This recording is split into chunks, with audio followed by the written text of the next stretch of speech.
So yes guys, hello and welcome back to another video. For today's training, what we've got, I'm going to head on Zwift, and it's an easy aerobic ride on the plan. So even though it is an easy ride, or easy power ride, easy aerobic power, it is a longer ride. So we've got 3.5 hours on the plan.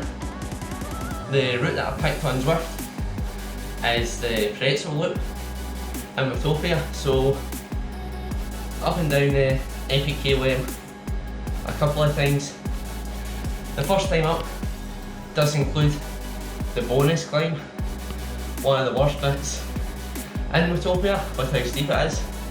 It's going to be a challenge to try to keep it in that low intensity zone going up that. But yeah, we're just about 5 minutes in, at the power now, got into a good rhythm, and yeah, I'll keep you up to date with how the rides go.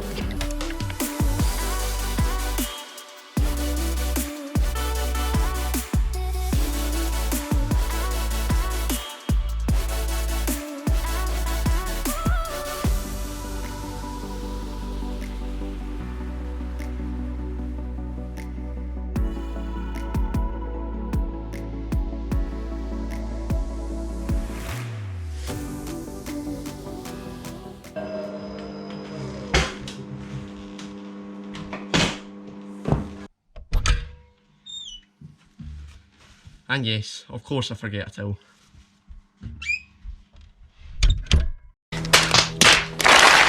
So, while I'm spinning along here at a nice mid-zone 2 easy effort, I thought I'd just press play on the camera and talk about a few of the opinions in triathlon at the moment, what the current state of triathlon is, or how I see it, and where I think is best going forward.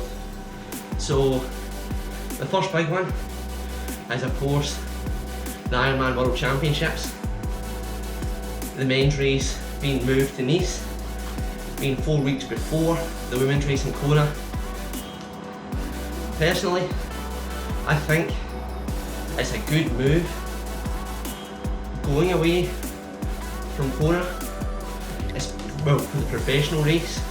Of course there's the allure for the age groupers, it's that iconic that you probably want to keep the age group pro race there. However, for the pros, I think it's good. It will just change the dynamic of the race.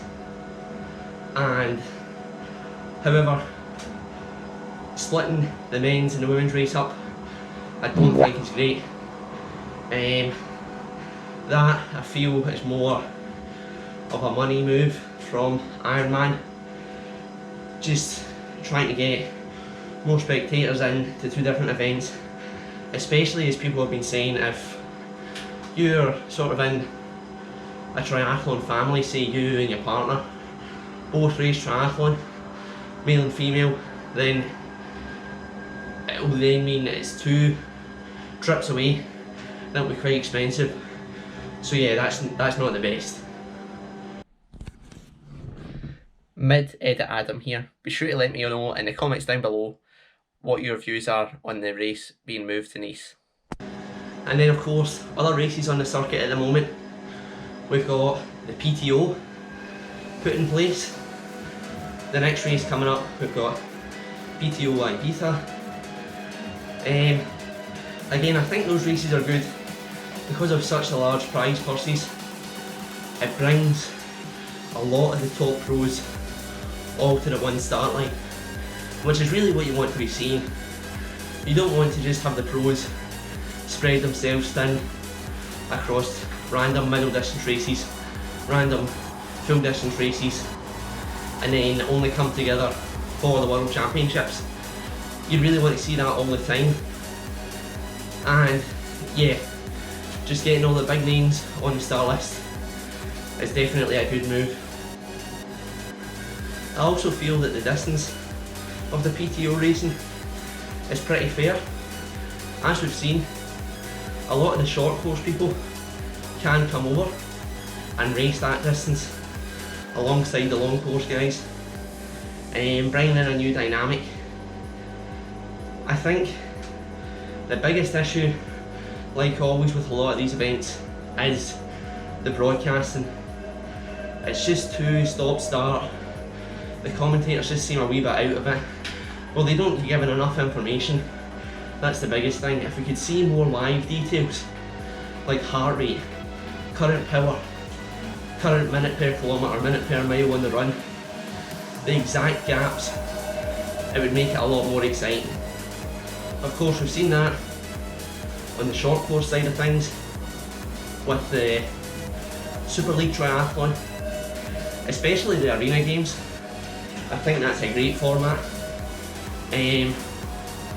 Just it allows us triathlon geeks to really see the numbers and get an in-depth view of what these athletes are actually capable of. And of course, the biggest thing is making this a spectacle for not just triathlon fans, but sport fans in general. Okay, triathlon is very niche and there's only so big that it could ever grow, but I feel that with these events, if they can just try and increase the number of even one-time viewers, one-time attendees, there's surely at least a small percentage of them that they'll retain going forward to then grow the sport. Definitely at the moment it's targeted for the triathlon fans. It's not targeted for sports fans, which is a big issue if they want the sport to be sustainable, especially with the PTO. If there's no more money coming into the sport, these prize purses will eventually disappear, and yeah, it'll just be back to square one. No new fans, but just a lot less money. As we all know, the big names in triathlon have created a brand out of themselves. That's the biggest thing, is they are bigger than the sport. You know, your icons like Lionel Sanders, Jan Frodeno, Lucy Charles Barkley, they create a brand of themselves because they know in the long run it is somewhat of a business game for them. They of course have their own families, have to make money, it is their job, and yeah, they've made the right decision creating that brand. On top of that, the level of the sport in recent years has just increased exponentially. I think we've seen the last of latecomers to triathlon. I think every top athlete after the Paris Olympics 2024, that sort of era, every top athlete from then on will be a thoroughbred triathlete. They'll have been doing all three sports for as long as they can remember. Being an all-round athlete, you can see at the moment, just the swim deficit for some long course athletes, it's just too extreme for them then to catch back on. Especially if they're retaining the 12 metre draft zone in the Ironman races. Of course at the PTO there's 20 metres, which does make a big difference. So yeah, it's just from now on, I think it will be full-on triathletes that are going to be winning all the events. But yeah, to conclude, I personally feel the PTO is a good move for the sport, bringing in some competition against Ironman. Of course, they're even placing their races within the same week as Ironman sometimes, to make the athletes really choose where they want to go, which will in general raise all the sport, which is a good thing.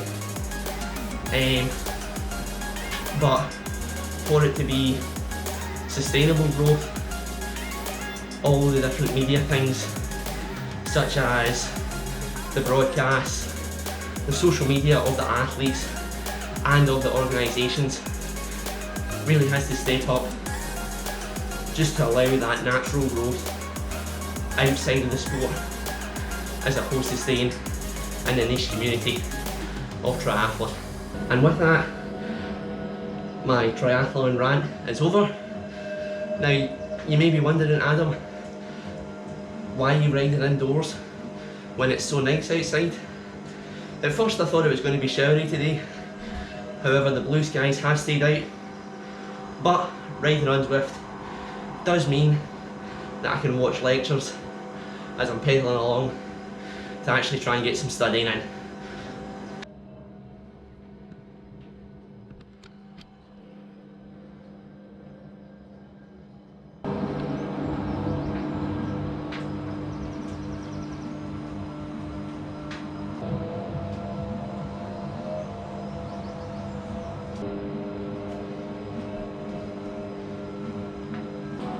Just made it over 2.5 hours in, still feeling pretty good. Studying, it's going alright. The next time I'll catch you is probably just at the end of this ride, so I'll see you then. 3.5 hours, now complete. Pretty happy with how the ride went actually. Power was consistent throughout, which is surprising. Usually, like I've said before, when I get to that about 3 hour sort of zone, I start to fade, but yeah, the power stayed there. Heart rate did start to drift a tiny little bit, but nothing too major. So another really solid ride, banked. Make sure you like the video and subscribe, and I'll catch you in the next one.